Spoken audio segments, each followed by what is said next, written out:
اوف اوف اوف. ايه يا لولو مالك بتنفخي كده ليه؟ ما هو الاحساس نعمه، هنفخ ليه يعني؟ ما فيش، بقالنا 3 ايام بنلف على جهازك اللي مش عايز يخلص. وان شاء الله نلف 3 اسابيع ولا 3 اشهر ولا 3 سنين عادي، المهم الاقي حاجه شبهي. شبهك؟ ما انت لو لفيتي الدنيا كلها مش هتلاقي حاجه شبهك. وبعدين يعني ايه شبهك؟ يعني اعمل لك مج عليه صورتك وخلاص؟ قولي لي عايزه ايه خلينا نخلص. لا انت مش فاهمه، انا نفسي في حاجه تبقى مميزه، انا شخص مميز لازم حاجتي تبقى مميزه. انت مين الحيوان اللي فهمك انك حد مميز؟ جوزي المستقبلي يعني ان شاء الله قال لي ان انا مميزه. ده حلاوه البدايات يا مي، ما تصدقش اي حاجه بتتقال لك. وبعدين بقول لك ايه، انا لا طايقاكي ولا طايقاه ولا طايق حماتك ولا طايقه الجوازه دي اصلا، وانا غلطانه اني وقفت لك في جوازك. خلاص يا لا، هي ماسوره واتفتحت في وشي، انا غلطانه خدتك معايا اصلا في مشوار. خلاص تعالي بص، اخر محل هنخشه وان شاء الله ربنا يعطرنا في اللي احنا عايزينه. يلا ده اخر محل هخشه يا مي، ولو ما جبتيش منه الحاجه اللي انت عايزاها انا هروح اقول لخطيبك ان انت متجوزه وعندك 5 عيال وهبوظ لك الجوازه دي خالص. احنا فين يا مي؟ ده في محل اسمه المطبخ العصري للادوات المنزليه. طب ممكن تجيبي ادواتك المنزليه بقى وتخلصينا؟ ايوه ما انا هجيب، وانت فاكرك انا دخلت على هنا ليه على طول؟ مي حبيبتي هاتي الحاجات المهمه الاولات، الحلل، المعالق، الاطباق، هندفع فيها. الحاجات دي غاليه غاليه، هاتي الاساسيات الاول. لا والله ما غاليه. بص شايفه الطقم الحلو ده ب 2700، ده انا جايه عليه، ده انا جايه على السمعه. اسمعي بس فهمي مني، احنا هنجيب الطقم ده عشان نحطه في النيش، وبعدين انا عايزه اعرف الراجل عامل اللوحه دي فين، عشان انا عايزه اختها. اعمل نيش بقى 3 متر في 6 متر ويبقى في بقى نفس الكهارب دي. 3 متر في 6 متر يا مي؟ اذا كان انت شقتك مترين في متر ونص. مين دي اللي شقتها مترين في متر ونص؟ وانا خنفسه ولا ايه؟ وكهرب ايه اللي انت عايزه تعمليها جوه النيش يا مي؟ عامله حنه للكوبايات والكاسات، وبعدين ولوحه فنيه ايه ده؟ عرض المحل. يا بنت افهمي، الكهارب دي تخلي الكاسات كده تلعلط، وبعدين لازم الحاجه تبقى معروضه كده عشان تكسري عين اللي جاي. الله حلوه قوي السلات دي، تنفع في البيت بقى في شم النسيم. تحفه. يا لهوي بتحببي ايه؟ ايه بقى؟ لا خدي بصي بصي يا مي، بحب جميل قوي. حطيه مكانه. انت مش شايفه؟ انت بقالك ساعه واقفه. ممنوع لمس البضاعه قابله للكسر. ده مش قابل للكسر ده. ما قاليش. مستنيه الطقم يعني يتكلم يقول لك انا قابل للكسر. نفس غباء خطيبك اللي انا مش طايقاه ولا طايقاكي ولا طايقه حماتك ولا طايقه الجوازه دي. تحف فنيه كده رهيبه. هي دي اللي تحف. الطقم الكوبايات والبراد كان تحفه. ده مش براد وكوبايات، امال ده ايه؟ ده بتاع شوربه، ودي سلطانيات شوربه. مش مهم هجيبه تحفه برضه. هتجيبيه تهببي بايه؟ ما انت ما بتشربيش الشوربه، انت الحاجه الوحيده السايله اللي بتشربيها ملوخيه، بتشربيها في المج، الكوبايه، كوبايه الشاي. وخطيبك بيقلب الملوخيه في الرز دي كده وبيبهدل الدنيا. هتجيبيه ليه؟ ولا يهمنا، اجيبها برضه عشان احطها في النيش. النيش يا ريت. النيش هياخد ايه ولا ايه؟ ما انا هقول لك، النيش لو قاعد مبسوط ومليان كده انا انام على سيفي قدامه كده ولا يهمني. هجيبك برضه. ايوه هو ده. يا ما نفسي ارشقه في رقبه حد خانقني.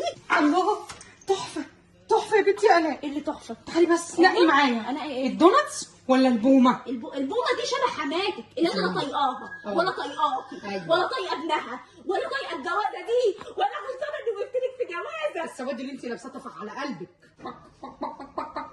جبت لك البيضه بتاعتك، يا عايزاكي بقى ترقدي عليها، تزودي لي بقى المعالق دي. انت بتعملي ايه؟ بكلم البيضه. خدي فرفشه مين؟ ايه خدي البايركس دي، الحاجات المعينه. ايه اللي انت ايه ده؟ دي سله البيض. سله البيض ايه؟ امال هحط البيض فين؟ احطه في الثلاجه؟ عايزين احطه في باب الثلاجه ولا ايه؟ احطه بقى في السله دي، وبعدين جبت لها بقى البيضه دي عشان تبقى ماشيه معاها. خدي البايركس. طب هجيب البايركس واجيب دماغك. هجيب البيض. اجيب طقم الشيانه البينك ده عشان هيليق على الكنبه الرمادي، تعالي. ولا اجيب المذهب؟ ايه الاء انت مالك؟ واحنا مش قلنا هنجيب الاساسيات ما هي دي الاول؟ اساسيات. احط الكحك والبسكوت فين؟ اساسيات ايه؟ هفهمك. انا مش طايقاكي. ده امي دايما تقول لي هترجعي بكحك. قومي هاتي الحلل. حاضر. قومي هاتي الحلل. حاضر. الحلل عندك اهو يا مي، اتفضلي نقي بسرعه. ما انا هقول لك عارفه العرض اللي بيعملوه اللي هم الستات لسه متجوزه، حاطين بقى فوق المطبخ وحاطين بقى طقم الجرانيت وطقم التيفال وطقم الاستانلس وطقم الصاج وطقم بس يا مي إيه؟ بس انت ليه احلامك كبيره وشقتك صغيره؟ مش مهم. ليه؟ هفهمك بس. انا لازم احط كل المنتجات. انت ما بتعرفيش تطبخي اصلا.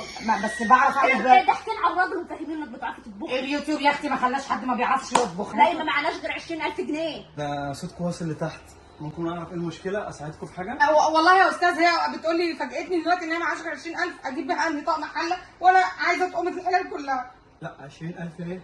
ممكن اقل من 20000 وتجيبي طقم شامل كل حاجه. شامل ايه بقى؟ يعني ايه مع الحلال؟ الحلل ايوه مع طقم العشاء، ايوه مع طقم المعالق، ايوه مع طقم البايركس. كل ده بأقل من 20؟ فدينا. طب هو ده كام قطعه؟ كله 60 قطعه، باكج واحد، كرتونه واحده. بس حلو قوي. هو بصي ده اقل من 20 كده انت جهزتي نفسك خلاص. يلا انا موافقه. ايوه طالما اقل من 20 أيوة. وانت معكيش الا 20 نجيب بقى بالفايده شويه اكسسوارات كده عشان طيب ايه؟ كفايه بقى كفايه بقى. النيش انا النيش. ولا طايقه الجوازه دي. أيوة. ولا طايقه خطيبي. أيوة. ولا طايقه حماتي قدامي الاء. مي نعم. حاطين برفيوم في الازازه. برفيوم ايه يا ام الجهل؟ ده بتاع الشربات. شربات ايه؟ افهمي بس، نقي معايا طقم كاسات من دول. انت عندك 17 طقم كاسات يا مي جاي لك هديه. نقفلهم 20 بقى، افهمي. 20 ايه؟ خدي بس حاجه ده للبخور كده، عطر كده يبقى حلو. بخور ايه يا ماما؟ ده بيحطوا فيه الشربات. اوه في الهوت شوكليت. ثانية واحدة بعد إذنك. ده طقم الإيه؟ الشاي. بس هنرجعه. ده طقم إيه؟ ده طقم برضو للخشاف ان شاء الله باين. رجع لي بقى بتاع العصير، رجع لي بتاع الخشاف بعد إذنك. إيه اللي في إيدك ده؟ ده الطقم الشامل، ده فيه كل حاجه. هو شامل، بتجيبي كل ده ليه؟ معلش انا بحب الحاجات دي تبقى كتير. لما هو شامل انا ادش على دماغك. هفهمك، اصلا امي دايما تقول انت ايدك ايه، ماسكه دي القطه، اي حاجه بمسكها في ايدي تقع تدش. ده انا الجيران بيعرفوا ان انا دخلت المطبخ من كسر الازايز. نعم. ماشي انت إيه؟ مش هتحكي لي قصه حياتك خلاص. عارف حضرتك بيني وبينك انا لا طايقاها ولا طايقه خطيبها ولا طايقه حماتها ولا طايقه الجوازه دي، وغلطانه اني وقفت لها الجوازه. يلا يا مان انا نازله حاسب. حاضر يا لولو، جاي وراك اهو. ايه ده؟ ايه يا بنتي في ايه؟ ده شويه بس حاجات كانت نواقص كده، قلت اجيبها بالمره. لا لا لا لا مش هحاسب على الحاجات دي، مش هحاسب على الحاجات دي.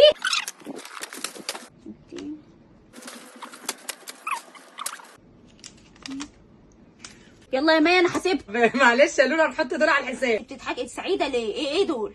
ده ديسبنسر بتاع الحبوب. عارفه الفيديوهات الكوري اللي هم بيبقوا حاطين الرز بقى والحمص والحاجات دي، بتظبطي بقى الجرامات كده تروح نازلات. ده مش سخان يعني. بس سبنسر وخلصنا. ايه ده؟ ده ثبت غسيل. ثبت ايه يا اختي؟ غسيل؟ من امتى ده انت عندك طقمين هو اللي مش شارياهم للجواز في جهازك، وخطيبك المعفن ما شفناهوش من يوم خطوبتك بنفس التيشيرت، لدرجه ان انا فاكرين هيجي الفرح بنفس التيشيرت ده. وريني الثبت ده كده. طب خلاص يا الاء يعني هاتي هنشوفه في البيت. هاتي. ايه ده؟ ايه ده؟ ايه ده؟ لهوي يا لهوي يا لهوي. هو ده اللي ثبت غسيل يا مي؟ ده اللي ثبت غسيل يا مي؟ يا دكتور انا هبط عايزه حاجه مسكره. الحمد لله يا لولو بقيتي احسن. الحمد لله. الف هن الف هن. الحمد لله. فانا عارفه ان انت ما بتستخسريش فيا حاجه، وسبتي المكان كله وقعدتي جنب الطاسات اللي فاضلالي. طاسات ايه يا مي؟ يا لمن طاسات ايه يا مي؟ ما انت جايبه طقم عيلك فيه طاسات جوه. في طاسه واحده، وبعدين بصي الطاسات دي بتبدا من 200 جنيه، احنا نجيب 3 4 5 6 12 طاسه كده عشان تنفعنا بقى المده لما الجايه. تتجوزي بيعتيهم. اتفضل حضرتك. ايه ده؟ ايه؟ اتفضل كله اتفضل. طيب انتوا خدتوا الحاجه دي كلها، ما خدتوش ليه طلبات رمضان وحاجه رمضان؟ لا احنا جبنا حاجه رمضان خلاص، التموين الزيت والسكر ولا لا لا لا لا، حضرتك فاهمه غلط. تعالي على جنب كده. ايه؟ ما تقلقش حضرتك، انا جبت حاجه رمضان. شيل عني شيل عني. حسبي الله ونعم الوكيل فيكي وفي خطيبك، وفي جوازه هتبوظ. الجوازه دي هتبوظ. انا هتبوظ. بقول لك ايه يا لولو؟ نعم. احنا نسينا بس نجيب حاجه صغيره قد كده. نسيتي ايه يا اختي؟ خيلت الكحك عشان العيد. شقلت الايه؟ مش مهم، هطلع اجيبها لوحدي.